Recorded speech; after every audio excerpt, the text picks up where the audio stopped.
ငါလုံနေစမ်းဒီလောက်မကောက်ငါဒီထက်ပိုပြီးဒုံနိုင်သေးရဲ့ဆိုတဲ့စကားမျိုးခမကိုခမပြောဖို့လေကျွန်တော်လည်းကျွန်တော်ကိုကျွန်တော်ပြောဖို့လေအဲ့လိုပဲဒီမှာရှိနေတဲ့လူတော်များများဒီစကားကိုကိုပြန်ပြောဖို့ကြလိုက်မယ်ဒီစကားထွက်လာပြီဆိုကြတဲ့ခမစိတ်ထဲမှာကျွန်တော်စိတ်ထဲမှာကျွန်တော်ရဲ့ version 2.0 ဒါရှိနေလို့ကိုဖြစ်ချင်တဲ့ပုံစံကိုရဲ့ potential ဒါကိုမြင်နေလို့ကိုလုံနိုင်တယ်ဆိုတာလေယုံကြည်နေလို့ယုံကြည်တဲ့အတိုင်းပဲကြော်စူးစမ်းကြည့်ကြတယ်တရက်နှစ်ရက်တစ်ပတ်နှစ်ပတ်လောက်နေတဲ့နေရောအရင်တိုင်းပြန်ဖြစ်သွားversion 2.0 ကနေပြန်ကြပြီးတော့ version 1.0 အရင် version အတိုင်းပြန်ဖြစ်သွားအဲ့တော့ self improvement တွေလုပ်နေတယ်ကိုတိုးတက်အောင်ပြောင်းလဲအောင်စူးစမ်းနေတယ်ဆိုပေမဲ့ငါတို့ဘာလို့မပြောင်းလဲလာတာလဲငါတို့ဖြစ်ချင်တဲ့ version 2.0 ဘာလို့မဖြစ်လာတာလဲပြဿနာပါလေမေးစရာရှိတကယ်ပြဿနာကကျွန်တော်တို့ခင်ဗျားတို့ဒီ self improvement ကိုမှားယွင်းတဲ့နည်းလမ်းနဲ့လုပ်နေကြတယ်ကျွန်တော်ကိုယ်တိုင်လည်းမှားယွင်းစွာယုံကြည်ခဲ့ဘူးအဲ့ဒါကဘာနဲ့တူလဲဆိုလို့ရှိရင်အခြေခံပြက်နေတဲ့အဆောက်အုံအဟောင်းပေါ်မှာကျွန်တော်တို့ကအတစ်တစ်ခုထပ်ပြီးတင်တာနဲ့တူတူပဲတကယ်အခြေခံကြီးကပြက်နေအတွင်းမှာလှိုက်စားနေတယ်အဲ့တော့ကျွန်တော်တို့ကထပ်ပြီးတော့ဘာရှင်းအစ်စ်မြင့်မယ်ဆိုပြီးတော့လှုပ်လိုက်တဲ့အခါမှာဒီအဆောက်အုံကအခြေခံမခိုင်တဲ့အတွက်ကျွန်တော်ပြန်ပြိုကျသွားတယ်ဘာရှင်းအစ်စ်ဖြစ်မသွားဘဲနဲ့အရင်ပုံစံအတိုင်းကြီးပဲပြန်ဖြစ်သွားမယ် maybe အချိန်ကာလအတိုင်းတာတစ်ခုထိတော့ကျွန်တော်တို့ခံရင်ခံလိုက်မယ်ဒါပေမဲ့ရာသီဥတုလေးနည်းနည်းကျန်းလာပြီဆိုလို့ရှိရင်ဒီအဆောက်အုံကပြိုတော့မယ်တူတူပဲခင်ဗျားတို့ကိုတိုးတက်ဖို့ပြောင်းလဲဖို့စူးစမ်းနေတဲ့အချိန်မှာလည်းဒီရာသီဥတုအဆိုးတွေနဲ့တူတဲ့ဒါအပေါင်းအသင်းဟောင်းနေပြီးတော့အကျင့်ဆိုးတွေအကျင့်ဟောင်းနေပတ်ဝန်းကျင်ဟောင်းကလူနဲ့ပြန်တွေ့တာတွေဒီလိုမျိုး distraction တွေကပြန်ပြီးဝင်လာတဲ့ပြန်ပြီးဝင်လာပြီဆိုလို့ရှိရင်ကျွန်တော် version 2.0 ကိုတီးဆောက်နေတဲ့ version ကနေ version 1.0 ကိုပြန်ကျသွားတယ်အဲ့တော့ကိုယ်စိတ်ထဲမှာယုံကြည်ထားတဲ့ကိုလိုချင်တဲ့ version 2.0 brand new ရဖို့အတွက်ကကျွန်တော်ဒီ self improvement ကို renovation လို့လုပ်လို့မရဘူးအဆောက်အုံအဟောင်းပေါ်မှာအသစ်ထပ်တင်လို့မရဘူးအဲ့တော့ရှိနေတဲ့အဆောက်အုံဟောင်းကြီးကိုကျွန်တော်ဖျက်ချပြီးတော့မှအသစ်ပြန်ပြီးတော့တည်ဆောက်အောင်ဆိုတော့ဒီနေ့ဒီဗီဒီယိုမှာကိုယ့်ရဲ့ version 2.0 ကိုရဖို့အတွက်ကိုလိုချင်တဲ့ပုံစံတိုင်းကိုဘဝကိုအသစ်ပြန်လဲတည်ဆောက်ဖို့အတွက်မဖြစ်မနေလုပ်ကိုလုပ်ရမယ့်အဆင့်တွေကိုကျွန်တော်ပြောပြပေးသွားစမပြောခင်မှာကျေးဇူးပြုပြီးကျွန်တော်နှစ်ခုလုပ်ပေးပါပထမတစ်ခုကတော့ခင်ဗျာ BBN မဖွင့်ရသေးဘူးဆိုလို့ရှိရင်ကျေးဇူးပြုပြီးတော့ BBN နဲ့ဖွင့်ပေးပါဒုတိယတစ်ခုကတော့ခင်ဗျာရဲ့နှုတ်စာမှုကိုယူပြီးတော့ဒီမှာကျွန်တော်ပြောခဲ့တဲ့မြအကြောင်းအရာတွေကိုလိုက်မှတ်ပေးပါပြီးတော့တကယ် action ယူပေးပါခင်ဗျာ လိုက်မှတ်ဘူး action မယူဘူးဆိုလို့ရှိရင်ဒီဗီဒီယိုခင်ဗျာကြည့်လိုက်တာဒီအချိန်ကုန်တာကလွဲရင်ဘာအကျိုးမှရှိမှာမဟုတ်ပါဘူးဆိုတော့ပထမဆုံးအဆက်တဲ့ကိုယ့်ရဲ့ version အဟောင်းကိုပြန်ဖြတ်စီရမယ်ရှေ့မှာကျွန်တော်ပြောခဲ့တယ် foundation အဟောင်းပေါ်မှာအဆောက်အုံအသစ်ကြီးကိုတင်လိုက်မယ်ဆိုလို့ရှိရင်မနိုင်ဘဲနဲ့ပြိုလဲသွားနိုင်မယ်ဒါမှမဟုတ်အဆောက်အုံအဟောင်းကိုပဲနည်းနည်းချင်းကျွန်တော်လိုက်ပြင်နေမယ်ဆိုလို့ရှိရင်တော့ renovation ဖြစ်သွားနိုင်မယ်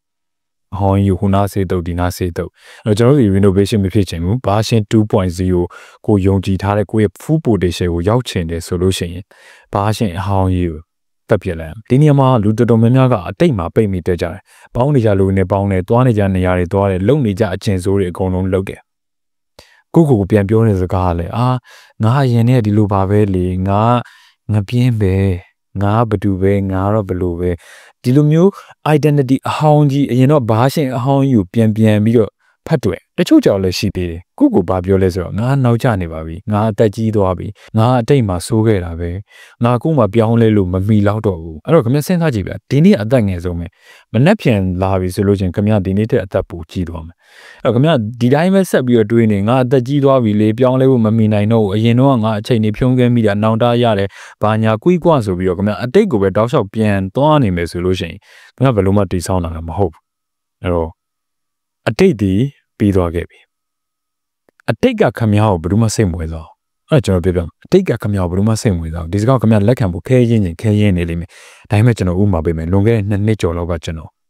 အရက်သမားစလိတ်သမားဂိမ်းသမားကျွန်တော်တောက်လျှောက်ဓာတ်တွေကြီးပဲလုံနေခုချိန်မှာခမည်းတို့ကျွန်တော်ကြည့်ကျွန်တော်အဲ့ဒါတောက်လျှောက်မလုပ်တော့ကျွန်တော်ပြုပြင်လာတယ်ကျွန်တော်ပြောင်းလဲလာတယ်အဲ့တော့ကျွန်တော်ဒီဘာရှင်းအစ်စ်အနေနဲ့ပြန်ပြီးတော့ဘွေးဖွားလာတာဖြစ်တဲ့အတွက်ခမည်းတို့ဒီကျွန်တော်ကိုအခုဘာရှင်းအနေနဲ့ပဲလက်ခံနေအခုဘာရှင်းအနေနဲ့ပဲ just လုပ်တယ်။အိုးနှစ်တော့ဒီကောင်ကဘာဖြစ်ပါတယ်ညာဖြစ်ပါဒီကောင်ဘာကောင်ညာကောင်ဘယ်သူမှမပြောတော့အဲ့လိုပဲခမားသည်လွန်ခဲ့တဲ့တစ်နှစ်လောက်ကပြင်းမယ်ဒါမှမနေ့ကခမားပြင်းခဲ့တယ် ဟုတ်တယ်ဒါပေမဲ့ဒီနေ့ခမရမပြင်းတော့ဘူးဒီနေ့ခမရအလုပ်ကိုကြွကြွစားလုပ်တယ်တက်တက်ကြွကြွနေတယ်ခမရလေ့ကျင့်ခန်းတွေလုပ်တယ်ခမရကောင်းတဲ့အကျင့်တွေလုပ်တယ်ဒါဆိုလို့ရှိရင်လူတွေကခမရကိုဟာဒီကောင်ပြောင်းလဲသွားပြီဒီနေ့အတွက်မှာခမရပေါ်မှာဆက်ဆံတဲ့ပုံစံတွေကပြောင်းလဲသွားမှာပဲခမရကိုသူတို့အေးပေးတာလည်းပြောင်းလဲသွားမှာဟာဒီကောင်စူးစမ်းနေပြီကွာဒီကောင်တက်ကြွလာတာပဲဒီကောင်အရင်လိုမဟုတ်တော့ဘူးဆိုတာမျိုးခမရပြောလာကြမှာခမရဘက်ကသာဒီအတိတ်အဟောင်းကြီးကိုပြန်သွားမနေဖို့ပဲလိုတာအရင်တော့ခမရဘာဖြစ်ခဲ့တယ်ဘယ်သူမှစိတ်ဝင်စားဘူးဘယ်သူမှ judge မလုပ်ဘူးလူတွေတော်တော်များပြောတယ်အတိတ်ကဘာဖြစ်နေလဲမဟုတ်ဘူးလူတွေဒီနေ့ခမရဘာလုပ်နေလဲအရင်ခမရပြင်းတယ်အခုဒီနေ့မပြင်းခမရမပြင်းတော့ဘူးပဲလုံငွေတဲ့2နှစ်ကကျွန်တော်ပောက်ကြရဖြစ်ခဲ့တယ်ဒီနေ့ကျွန်တော်ပောက်ကြရမဖြစ်ဘူးဒါဆိုကျွန်တော်ပောက်ကြရမဖြစ်တော့ဘူးအဲ့တော့ငါအသက်ကြီးသွားပြီဘာဖြစ်တယ်ညာဖြစ်တယ်ငါအရင်လိုပါပဲဟိုလိုပါပဲလေဒီလိုပါပဲလေအဲ့ဒါကြီးအကုန်လုံးမေ့ထားလိုက်ခမရရဲ့ဘာရှင်းအဟောင်းကိုလုံးဝအပြက်ဖြိုပြရမယ်လုံးဝတတ်ချပြရမယ်ဒါမှပဲခမရပြောင်းလဲလာနိုင်တယ်အဲ့တော့လုံးဝမဲ့အရာတွေရှိတယ်ခမရရဲ့နှုတ်စာဟိုထဲမှာချရေးထားလိုက်အရင်တော့လူအရင်တော့ခမရရဲ့ဘာရှင်းအဟောင်းဘာတွေလုပ်တယ်မကောင်းတဲ့အကျင့်တွေဘာတွေရှိတယ်ဘယ်ကောင်းတွေနဲ့ပေါင်းလို့ပျက်စီးရလဲဘာတွေကိုပြုပြင်ပြောင်းလဲဖို့လိုလဲဒါတွေအကုန်လုံးခမရလုံနေတဲ့အရာတွေအကုန်လုံးခမရမကြိုက်တဲ့ဟာတွေအကုန်လုံးချရေးပြီးသွားလို့ရှိရင်အဲ့ဒီအောင်သားလေးမှာခမရတခုရေးဒီဘာရှင်းရသေးသွားပြီပြီးတော့အဆင့်2အနေနဲ့ခမရလုံအောင်မှာကကိုယ့်ရဲ့ new identity ကိုသတ်မှတ်မှာပြောလို့ရှိရင်ဘေးရှင်းမှုကိုပြန်ကြည့်လိုက်နောက်တစ်နှစ်2နှစ်လောက်အတွင်းပေါ့ဗျာအဲ့တစ်နှစ်2နှစ်လောက်အတွင်းမှာခမရဘယ်နေရာမှာမြင်နေကြတယ်ခမရမျိုးလုံးလေးကိုမှိတ်ပြီးစဉ်းစားလိုက်ဘယ်နေရာမှာအိယာထားမှာလဲခမရဘယ်သူနဲ့အိယာဝယ်မှာလဲခမရဘာလုပ်တာလဲဘယ်လိုဝစ်လဲဘယ်လိုစားလဲဘယ်လိုမျိုးစကားပြောလဲဘယ်သူတွေနဲ့ပေါင်းလဲဒီနေ့ဘာတွေလုပ်နေလဲဒီဥစ္စာတွေအကုန်လုံးကိုခမရမျိုးလုံးလေးမှိတ်ပြီးတည်တည်ချာချာစဉ်းစားကြည့်လိုက်ဘယ်နေရာမှာနေလဲဘယ်လိုအိမ်မျိုးလဲဘယ်လိုကားမျိုးစီးလဲအစရှိသဖြင့်ပေါ့ဗျာခမရအဲ့ဒီအဟာတွေအကုန်လုံးမျိုးလုံးလေးမှိတ်ပြီးစဉ်းစားလိုက်ခမရမြင်အောင်ကြည့်ရမှာနော် vision အဲ့ဒီ vision ကနေမှခမရရဲ့ identity ကိုခမရတည်ဆောက်အောင်မှာအဲ့တော့ခမရအကုန်လုံးချရေးလိုက်ဘယ်လိုနေလဲဘယ်လိုစားလဲဘယ်လိုထိုင်လဲဘယ်လိုနဲ့အချိန်ဖြုံးလဲဘာလုပ်လဲဘယ်လိုမျိုးပတ်စံရှာလဲဘယ်လိုကားမျိုးစီးလဲဘယ်လိုအိမ်မှာနေလဲဒါတွေအကုန်လုံးခမရရေးပြီးတဲ့နောက်ပိုင်းမှာခမရပြန်မေးတခြားသူတွေလည်းမေးလို့ရတယ်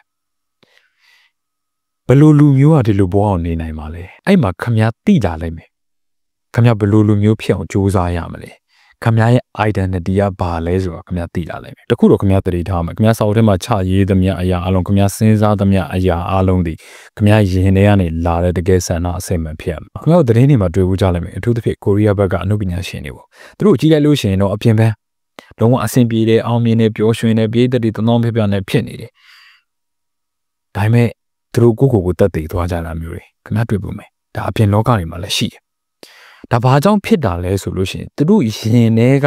တကယ်ဖြစ်နေတဲ့ဆန္ဒတွေနဲ့သူတို့လုံနေရတဲ့အရာတွေနဲ့မကိုက်တော့ပြောလို့ရှိရင်မပျော်တော့လို့ရှင်နေရတာမတန်တော့ဘူးလို့ခံစားလာရလို့သူတို့တက်တည်သွားကြတာကိုလုံနေတဲ့အရာတွေကိုလိုချင်နေတဲ့အရာတွေကိုယ့်ရဲ့ဆန္ဒတွေကကိုယ့်ရင်ထဲကလာဖို့အရေးကြီးခုလက်ရှိခေတ်ဒီ social media ခေတ်ဖြစ်တယ်ကျွန်တော်တို့ကကိုယ့်ရဲ့ဆန္ဒတွေကို externalize လုပ်နေကြတာအပြင်လောကနဲ့ရှာနေကြတယ်အခု Instagram reel တခုကြည့်လိုက်တယ်ဒီကောင်တွေအောင်မြင်နေတာပဲဒီကောင်တွေပျော်ရွှင်နေတာပဲဒီကောင်တွေကောင်မလေးလှလေးနဲ့တွဲနေတာဒီကောင်တွေဗလာကြီးအကြီးဖြစ်နေတာပဲတကယ်နဲ့ခမရဘာသာတယောက်တည်းနေမယ်ဆိုလို့ရှိရင်ခမရဗလာကြီးဖို့ဆိုတော့စိတ်တောင်မဝင်စားဘူးဒါဖြစ်နိုင်တယ်ဒါပေမဲ့ဗလာကြီးတဲ့ကောင်တွေမြင်လိုက်တဲ့အခါကျတော့ခမရဗလာကြီးခြင်းစိတ်ပေါက်တော့ချမ်းသာတဲ့ကောင်တွေကားကောင်းစားတွေစီးနေတဲ့လူတွေတွေ့ရောခမရကားကောင်းစားတွေစီးကျင်တဲ့စိတ်ပေါက်တော့အဲ့တော့ဒီဆန္ဒတွေရှိလာတာဒီကိုရင်တွေကတကယ်ဆန္ဒအစစ်မဟုတ်အဲ့တော့အဲ့ဒီအရာတွေနောက်ကိုခမရလိုက်နေရတာခမရပင်ပန်းလာလိမ့်မယ်ဒါကြောင့်မလို့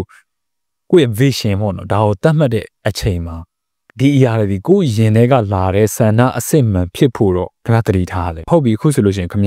မရရင်တွေကလာတဲ့ဆန္ဒအစစ်မှန် vision တွေကနေပေါက်ဖွာလာတဲ့ identity အသစ်တစ်ခုဖြစ်လာပြီငါဘယ်လိုလူဖြစ်ရမလဲငါဘယ်လိုနေရမလဲဆို identity အဲ့ဒီ identity ကနေမှခမရယုံကြည်မှုဖြစ်လာလိုက်ပြီ belief လို့ခေါ်အဲ့လိုမျိုးယုံကြည်မှုရှိလာတော့မှခမရ behavior လို့ခေါ်တဲ့အပြုအမူတွေ action တွေကပြောင်းလဲသွားမှာအဲ့ဒီကနေမှတဖြည်းဖြည်းနဲ့ reality ဖြစ်လာဆက်ဦးဆုံးမှာတော့ result လေးတွေကနည်းလိမ့်မယ်ဘာလို့လဲခမရတွေအစအနေတီးဆောက်နေတာဖြစ်တဲ့အတွက်ကြောင့်တဖြည်းဖြည်းချင်းတက်သွားမယ်ဒါပေမဲ့အတိတ်ကနေပြန်ပြီးတီးဆောက်တာဖြစ်တဲ့အတွက်ခမရသည်အခြေခိုင်တယ်အဲ့တော့ vision ကနေမှ belief ဖြစ်မယ် belief ဖြစ်မှ behavior တွေ action တွေပြောင်းလာမယ်အဲ့ဒီကနေမှတကယ် reality ဖြစ်လာမယ်လူတော်တော်များများကိုယ့်ရဲ့အကျင့်ဟောင်းတွေအကျင့်ဇိုးတွေကိုပြန်ပြီးလုံးမိကြတယ်ဆိုတာက belief လို့ခေါ်တဲ့ယုံကြည်မှုကိုမပြောင်းဘဲနဲ့ behavior တွေကိုစပြောင်းဖို့ကြိုးစားကြလို့ကျွန်တော်လည်းဖြစ်ခဲ့ဘူးလေ let me tell you my story ကျွန်တော်လွန်ခဲ့တဲ့2နှစ်ကျွန်တော်ရက်ဆွဲစလိတ်ဆွဲအဲ့ဒီဟာတွေဖြစ်နေခဲ့တဲ့အချိန်တုန်းကကျွန်တော်ကြိုးစားခဲ့ဘူးလေ belief မပြောင်းဘဲနဲ့နော်ကျွန်တော်ကြိုးစားခဲ့ဘူးလေတရက်2ရက်လောက်တစ်ဖက်လောက်အရက်နားပြီးတော့အိမ်မှာတရားထိုင်နေဟိုဖျားသိချင်းမှာသွားပြီးတရားထိုင်နေပညာကွီကွာလောက်တယ်စာအုပ်တွေဖတ်ဖို့ကြိုးစားတယ်လေ့ကျင့်ခန်းတွေပါလှုပ်လိုက်သေးတယ်ရေချိုးကန်ဒီတိုက်တွေပါလေထိုးလှုပ်လိုက်သေးတယ်ဒါပေမဲ့အဲ့ဒီအချိန်မှာကျွန်တော်ခေါင်းထဲမှာရှိတဲ့ belief ကမပြောင်းလဲသေးဘူးအဲ့တော့မပြောင်းလဲသေးတဲ့အတွက်ကျွန်တော်ရဲ့ညီကိုတဝင်းခွဲတော့မဟုတ်ဘူးအဖေနဲ့မှညီကိုတဝင်းခွဲဆိုကျွန်တော်နဲ့မှဆိုလို့ရှိရင်ဦးလေးတဝင်းခွဲပေါ့လေသူနဲ့ကျွန်တော်နဲ့တူတူတော့ဦးလေးဆိုရင်သူနဲ့ကျွန်တော်နဲ့အသက်မကွာဘူးတစ်နှစ်လောက်ပဲကွာသူနဲ့တူတူတော့သူကကျွန်တော်အေရှီယာဖြတ်သွားပြီဆိုလို့ရှိရင်ကိုသိန်းလို့ခေါ်တယ်သူကျွန်တော်ကိုသိန်းဘာညာဆိုလို့ရှိရင်ကျွန်တော်ပြန်တောင်းမိတော့ဘာဖြစ်လို့ပြန်တောင်းမိသွားလဲဆိုတော့ကျွန်တော်ရဲ့ belief ကမပြောင်းလဲသေးလို့အဲ့တော့ခင်ဗျားလည်းတူတူပဲခင်ဗျားရဲ့ vision ကနေမှခင်ဗျား identity ဘယ်လိုလူပါဆိုတဲ့ identity ဒီ identity ကနေမှခင်ဗျားရဲ့ belief ယုံကြည်မှုအဲ့ဒီယုံကြည်မှုပြောင်းရင်ခင်ဗျားရဲ့ behavior တွေစပြောင်းလာမယ် behavior တွေပြောင်းပြီဆိုလို့ရှိရင်ခင်ဗျာ reality ပါလုံးဝပြောင်းသွားလိမ့်မယ်အဲ့တော့ vision ရေးကြည့်တယ်ဒီအဆင့်မှာချရေးရမယ့်အရာတွေရှိတယ်ဒီဟာတွေကိုလည်းတည်တည်ချာချာလေးကိုယ်ရင်ထဲကလာတဲ့ဆန္ဒအစစ်မှန်ဖြစ်အောင်ခင်ဗျာစဉ်းစားအချိန်ယူပြီးတော့ချရေးပြီးတော့တကယ် identity တခုသတ်မှတ် stage 3အဆင့်3မှာတော့ခင်ဗျာရဲ့ပတ်ဝန်းကျင်ကိုပြောင်းလဲပြရမယ်ခင်ဗျာကိုဒဏ်ရာရအောင်လုပ်တဲ့ပတ်ဝန်းကျင်မှာ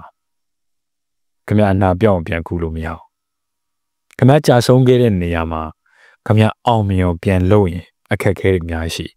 ကျွန်တော်ပြောတာလုံးဝမဖြစ်နိုင်ဘူးတော့မဟုတ်ဘူးခင်ဗျားမှာအခက်အခဲတွေအများကြီးကြုံလာလိမ့်မယ်ကျွန်တော်လည်းကျွန်တော်ဘဝရဲ့အပြောင်းလဲတွေကျွန်တော်လိုချင်တဲ့ဘာရှင်းကိုရဖို့အတွက်ကျွန်တော်အိမ်ကနေထွက်ခဲ့တယ်ကျွန်တော်ပတ်ဝန်းကျင်ကိုပြောင်းလဲခဲ့တယ်ဒီကြောင်းတွေကိုတော့ကျွန်တော်ဒီမှာအခြေပြန်ပြီးတော့ပြောမပြတော့ဘူးကျွန်တော်ခုဒီမှာလင့်ပြန်ထည့်ပေးထားမယ်အနှိမ့်ကြဆုံးအချိန်မှာပဲတွေ့ရမယ်တိုင်ဖို့အရှိဆုံးအရာ9ခုဆိုတဲ့ဗီဒီယိုဒီဗီဒီယိုလေးတစ်ချက်ပြန်ကြည့်ကြည့်ပါဆိုတော့ခင်ဗျာပတ်ဝန်းကျင်ကိုပြောင်းလဲရမယ်လူတချို့အတွက်တော့အခက်အခဲရှိကောင်းရှိနေနိုင်တယ်ကျွန်တော်ဒီကနေထွက်လို့မရဘူးဒီလိုသွားလို့မရဘူးပတ်ဝန်းကျင်အခြေအနေနိုင်ငံအခြေအနေဒါတွေရောရှိကောင်းရှိနိုင်တယ်အဲ့တော့ပတ်ဝန်းကျင်ဆိုတဲ့နေရာမှာလည်း၄မျိုးရှိတယ်ဒီ၄မျိုးတွေကခင်ဗျာပြောင်းနိုင်တဲ့အရာခင်ဗျာပြောင်းပါလုံးဝမပြောင်းတာတဲ့စားလို့ရှိရင်ပြောင်းနိုင်တဲ့အရာတွေကိုပြောင်းလိုက်တာကခင်ဗျာအတွက်ပို့ပြီးအကျိုးရှိပါတယ်နံပါတ်1က physical environment ပေါ့ physical ပတ်ဝန်းကျင်အဲ့တော့ကိုနေတဲ့နေရာကိုနေတဲ့အိမ်ကိုနေတဲ့ဒေသမြို့ဘာညာဒါတွေကိုတော့ပြောင်းလို့ရကြမှာရလိမ့်မယ်ဒါပေမဲ့တေချာတခုကခင်ဗျာနေတဲ့အခန်းဒါ physical environment ပဲလေခင်ဗျာနေတဲ့အခန်းကိုတော့ခင်ဗျာပြောင်းလဲလို့ရတယ်အခုခင်ဗျာအခန်းကိုကြည့်လိုက်တက်ရဲဖြစ်နေလားတက်ရှင်းဖြစ်နေရဲ့လားခင်ဗျာဖြစ်ချင်တဲ့ version 2.0 ရှိတယ်အဲ့ဒီ version နဲ့ကိုက်မဲ့ပတ်ဝန်းကျင်မျိုးဖြစ်နေရဲ့လားကိုဖြစ်ချင်တာတက်ရဲတက်ရှင်းနေတဲ့လူတွေရောဒါပေမဲ့ကိုယ့်ရဲ့အခန်းကိုကြည့်လိုက်ရောညစ်ပတ်ပြီးပွားပြီးတော့ဘာမှစီစီမရှိဘူးစာအုပ်တွေဆိုလို့ရှိရင်လည်းပြန်ကျဲဝတ်စားရဆိုလို့ရှိရင်ဟိုနာတွဲလောင်းဒီနာတွဲလောင်းအဲ့ရဘေးမှာလည်း tissue တွေအထက်လိုက်နဲ့အဲ့လိုမျိုးဖြစ်နေတယ်ဆိုလို့ရှိရင်အဆင်မပြေဘူးဆိုတော့ physical ပတ်ဝန်းကျင်ကိုနေတဲ့အိမ်ကိုနေတဲ့ပတ်ဝန်းကျင်မြို့သားတွေကိုပြောင်းလဲနိုင်တဲ့ကိုနဲ့အဆင်ပြေတဲ့နေရာအထိကိုသွားနိုင်တယ်ဆိုလို့ရှိရင်သွားပါတကယ်လို့မသွားနိုင်ဘူးဆိုလို့ရှိရင်တော့ကိုယ့်ရဲ့အခန်းကိုနေတဲ့နေရာလေးကိုတော့အတက်နိုင်ဆုံးပြောင်းလဲပါပတ်ဝန်းကျင်ကအရင်အရေးကြီးပါတယ် physical ပတ်ဝန်းကျင်ဆိုတော့ခမည်းကအခုဘောလုံးသမားကြီးဖြစ်ချင်တယ်ဒါပေမဲ့ခမည်းနေတဲ့နေရာကဘောလုံးကွင်းတကွင်းမှမရှိဘလို့ဘောလုံးသမားဖြစ်လာဖို့ခမည်းစူးစမ်းလို့ရမလဲခမည်းကမောင်အိုလံပီယာကြီးဖြစ်ချင်တယ် body building လုပ်ချင်တယ်အခုခမည်းနေတဲ့နေရာမှာဂျင်းမရှိဘူးရှိတဲ့ဂျင်းကလည်းပစ္စည်းတွေကလည်းမကောင်းမီးကြိုးမောင်းပြတ်တွေပဲဖြစ်နေတယ်ခမည်းဘယ်လိုလုပ်အဆင်ပြေနိုင်မလဲအဲ့တော့ physical ပတ်ဝန်းကျင်ပြောင်းလဲပါကိုဖြစ်ချင်တဲ့အရာနဲ့ကိုက်ညီမဲ့နေရာကိုရောက်သွားလို့ရှိရင်ခမည်းပို့ပြီးဖြစ်ထွန်းနိုင်ဒါကြောင့်မလို့အကိုကြီးမြန်မာနိုင်ငံမှာနေရမလားနိုင်ငံခြားသွားမလားကျွန်တော်တို့ကဘာလို့အောင်မှာတော့ဆိုပြီးလာမေးရတဲ့ညီကိုတွေကိုကျွန်တော်အမြဲတမ်းပြန်ဖြေပြတာမင်းတို့ဘာဖြစ်ချင်တာတော့ကိုဖြစ်ချင်တဲ့အရာဘယ်မှာလုံးကိုလွယ်လဲဒါကိုအရင်စဉ်းစားအောင်အခုမြန်မာနိုင်ငံမှာကိုဖြစ်ချင်တဲ့ဟာကလွယ်တယ်ဆိုလို့ရှိရင်မိဒီမနေလေနိုင်ငံခြားမှာကိုဖြစ်ချင်တာလွယ်တယ်ဆိုလို့ရှိရင်နိုင်ငံခြားကိုသွားဒါပေမဲ့ဘယ်နိုင်ငံပဲဖြစ်ပါမြန်မာနိုင်ငံထက်တော့ပို့ပြီးတော့အဆင်ပြေကြမှာပါပဲဒုတိယတစ်ခုကတော့ digital environment digital ပတ်ဝန်းကျင်ကျွန်တော်တို့ social media တွေသုံးကြတယ်ကိုယ်နဲ့မဆိုင်တဲ့သူတွေကိုခေါင်းရှုံအောင်လုပ်မဲ့သူတွေစိတ်ညစ်ညူအောင်လုပ်မဲ့သူတွေဒါတွေမြင်နေဆိုလို့ရှိရင်ခင်ဗျားတို့တန်းပြီးတော့ဘလော့လိုက်သူတို့တော့မကြည့်ရောနဲ့ကိုယ့်ရဲ့ feed တစ်ခုလုံးပေါ့ YouTube ဆိုလဲ YouTube Facebook ဆိုလဲ Facebook TikTok ဆိုလဲခင်ဗျား TikTok သုံးမယ်ဆိုလဲ TikTok ပေါ့လေအဲ့ဒီမှာကိုယ့်ရဲ့ standard နဲ့ကိုက်ညီတဲ့ creator တွေပဲထားတကယ်လို့မှကိုကမကြည့်ကျင်တော့ဘူးဆိုလို့ရှိရင်ခင်ဗျားတို့ဖန်တီးဗီဒီယိုတွေသာဖန်တီးလိုက်တော့ကိုနဲ့မကိုက်တဲ့အရာတွေကိုလိုက်ကြည့်ပြီးလို့ရှိရင်ကိုလည်းပူလောင်တယ်ဒီကောင်တွေကိုမြင်နေရတာအကုသို့များတယ်အခုတချို့လူတွေဆိုလို့ရှိရင်လည်းကျွန်တော်မုန်းတာပဲလေ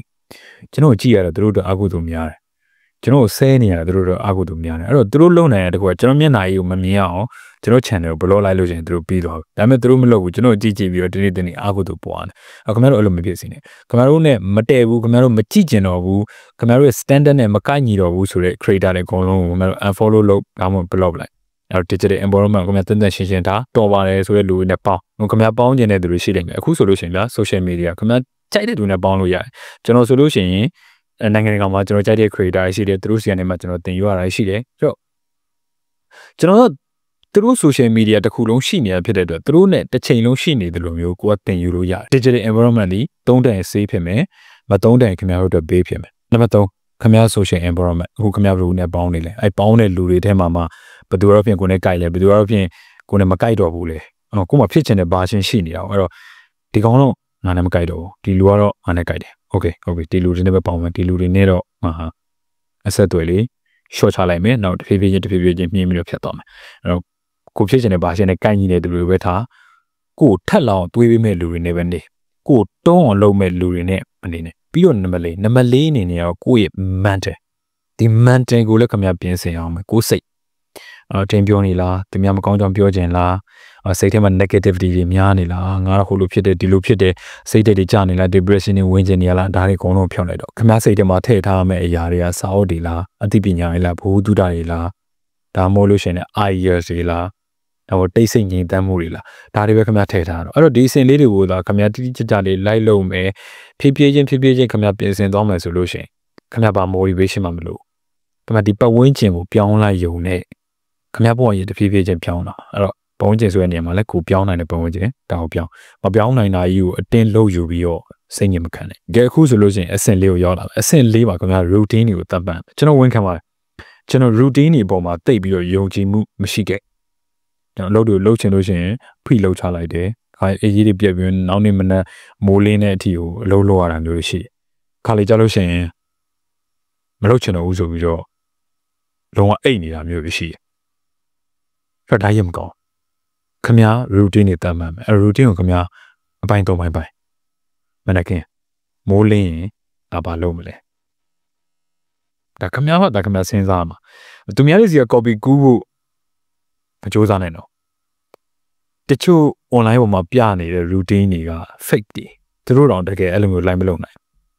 ဘာပြောခင်ဗျာ routine တစ်ခုရှိတာတော့ပိုကောင်းတယ်ဒါသိကြတယ်ကျွန်တော် routine တွေမရှိဘဲနဲ့အချိန်ကြာကြီးတော့လုပ်ခဲ့ဘူးလေတိတ် reset မကောင်းအဲ့တော့ခင်ဗျာ routine တစ်ခုတော့ရှိရမယ်အဲ့တော့ morning routine ခင်ဗျာဘာသာခင်ဗျာတတ်မှတ်ပါမနေ့မိုးလင်းကဘာလုပ်မလဲတတ်မှတ်တရားထိုင်မလားလေ့ကျင့်ခန်းလုပ်မလားအစာကောင်းစားမလားဒါခင်ဗျာပုံပေါ်မှုတည်ပြီးတော့မနေ့မိုးလင်းပြီးသွားပြီဆိုလို့ရှိရင်ခင်ဗျာအလုပ်သွားရမယ်အလုပ်သွားတဲ့နေရာမှာတော့နှမျိုးရှိရပေါ့တချို့ကကြတော့ဒါ company လေးပါနေမှာအလုပ်လုပ်ကြတာရှိတယ်တချို့ကကြတော့ကိုယ်ပိုင်အလုပ်ကိုလုပ်တာရှိတယ်အဲ့တော့ company မှာဆိုလို့ရှိရင်လည်းငါဘယ်လိုလုပ်မလဲအလုပ် performance ဘယ်လောက်ထိထွန်းအောင်လုပ်မယ်ဘယ်လိုကြိုးစားမလဲပြီးတော့ကိုယ်အလုပ်မှာဆိုလို့ရှိရင်လည်းငါဘာတွေသင်ယူအောင်မလဲအလုပ်ကိုဘယ်ချင်းနေဘယ်ချင်းဒီနာဘယ်ချင်းနေဘယ်ချင်းဒီလုပ်မလဲဒါတွေကိုခင်ဗျားဘာသာ routine သတ်မှတ်ညနေပဲရောက်သွားပြီ night routine ဆိုလို့ရှိရင်ညနေဆောင်သွားပြီလေ့ကျင့်ခန်းလုပ်မှလားညနေစာကိုစိုးစားပြီးတော့မှ fasting လုပ်မှလားဘာလုပ်မလဲဒါခင်ဗျားဘာသာခင်ဗျားဆုံးဖြတ်မှာနော်ကျွန်တော်ပြောရင်းနဲ့လမ်းပြောင်းပြီခင်ဗျားဘာသာခင်ဗျားဆုံးဖြတ်မှာဒါပေမဲ့မဖြစ်မနေပါရမယ်တစ်ခုက reflection ဒီနေ့တနေ့တာလုံးမှာခင်ဗျားဘာတွေမှားခဲ့လဲဘာတွေမှန်ခဲ့လဲဘာတွေသင်ယူခဲ့ရလဲဒါတွေ reflection ပြန်လုပ်အောင်ပြီးတော့မှ journal ရေးနိုင်လို့ရှိရင်တော့အကောင်းဆုံးပဲ journal ထဲမှာရေးဒီနေ့ဒါလုပ်ခဲ့တယ်ဒါတော့ဒီလိုမှားသွားတယ်ဒါကတော့ဒီလိုမှန်သွားတယ်ဒါတွေကတော့ကောင်းတယ်ဒီကျင့်လေးကိုငါဆက်ထိန်ထားရမယ်ခါလီစိတ်ရှုပ်တာတွေလည်းရှိလိမ့်မယ်အဲ့တော့စိတ်ရှုပ်တာတွေရှိရဆိုလို့ရှိရင်လည်းဒါကြီးတော့မှားသွားတယ်တကယ်ကိုစိတ်ရှုပ်ရတယ်ငါဒီမှားကိုဆက်မှားလို့မဖြစ်တော့ဘူးအဲ့တော့တနေ့လုံးကြုံခဲ့သမျှအကျိုးအကြောင်းတွေအဆိုးအကောင်းတွေအကုန်လုံးကိုခင်ဗျခေါင်းထဲကိုမထည့်တော့နဲ့ဘာလို့လဲခင်ဗျအိပ်ရမယ်ခေါင်းထဲကိုမထည့်တော့ဘဲနဲ့ခင်ဗျစာအုပ်ထဲကိုထည့်စာအုပ်ပြီးစာအုပ်ကိုပိတ်ပြီးတော့မှခင်ဗျဟေးစေးလိုက်ပူကောင်းတာတခုကခင်ဗျမနှက်ဖြန်အတွက် မနှက်ပြန်အတွက်ကိုမှ channel ထဲမှာစီစဉ်နိုင်ပို့ကောင်းတယ်မနှက်ပြန်တော့ငါဘာလုပ်မယ်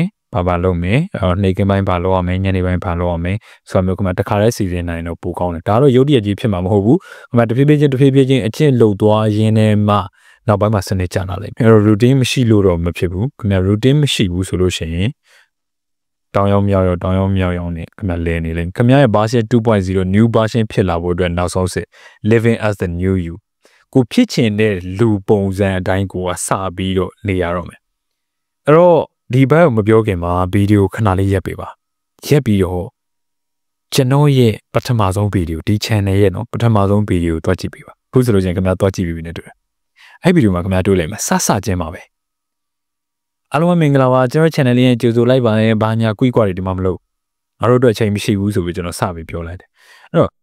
YouTube channel တခုစထောင်တယ်ပထမဆုံးဗီဒီယိုမှာတည်းကပြည်သက်ကို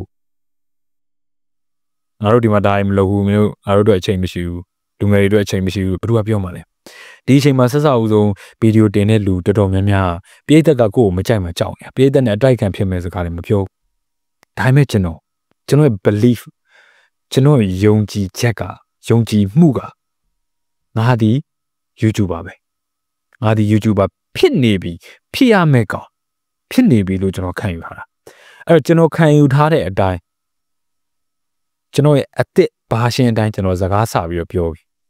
နေရာတစ်ခုယာပြီးသားကျွန်တော်အောင်မြင်နေဘာညာအကြီးကျယ်ကျွန်တော်မပြောဘူးနော်နေရာတစ်ခုယာပြီးသားလူတစ်ယောက်အနေနဲ့ကျွန်တော်စပြီးပြောအဲ့တော့ကျွန်တော်ရဲ့ subscriber က0မှာတည်းကကျွန်တော်ဒီ100ဖြစ်နေတဲ့လူအတိုင်းစကားပြောတာခင်ဗျားနဲ့တူတူပဲခင်ဗျားမှာဖြစ်ချင်တဲ့ 2.0 ရှိမယ်အဲ့ဒီလူအတိုင်းခင်ဗျားစပြီးတော့နေရတော့မယ်ရှေ့မှာခင်ဗျား visualize လုပ်ပြီးသွားခင်ဗျားစဉ်းစားပြီးသွားပြီအဲ့လိုစကားဘယ်လိုပြောလဲဘယ်လိုဝတ်လဲဘယ်လိုစားလဲဘယ်လိုလမ်းလျှောက်လဲဘယ်လိုအိတ်လဲဘယ်လိုနေလဲဘယ်လိုထိုင်လဲဒါတွေအကုန်လုံးခင်ဗျားစဉ်းစားပြီးသွားပြီအဲ့တော့ခင်ဗျားမှာ version 2.0 new you ခင်ဗျားအသစ် version ရှိနေပြီးသားအဲ့ဒီလူပုံစံအတိုင်းခင်ဗျားစပြီးတော့နေရတော့မယ်သူပြောတဲ့အတိုင်းပြောသူလုံးမယ်ဆိုတဲ့ပုံစံအတိုင်းလုပ်သူနေတဲ့ပုံစံအတိုင်းနေဒါခင်ဗျားရဲ့ behavior တွေခင်ဗျားရဲ့ action တွေပြောင်းသွားပြီbehavior တွေ action တွေပြောင်းသွားပြီဆိုလို့ရှိရင်ခင်ဗျား reality ခင်ဗျားတကယ်လက်တွေ့ဘဝကြီးလည်းပြောင်းလာလိုက်ပြီကျွန်တော် confidence မရှိသေးဘူးကျွန်တော်မှာစီကံတွေလည်းမရှိသေးဘူးကျွန်တော်မအောင်မြင်နိုင်သေးမဟုတ်ဘူးအဲ့ဒီဟာတွေခင်ဗျားရလာဖို့ထိုင်ဆောင်နေလို့မရဘူးဘာလို့မှာ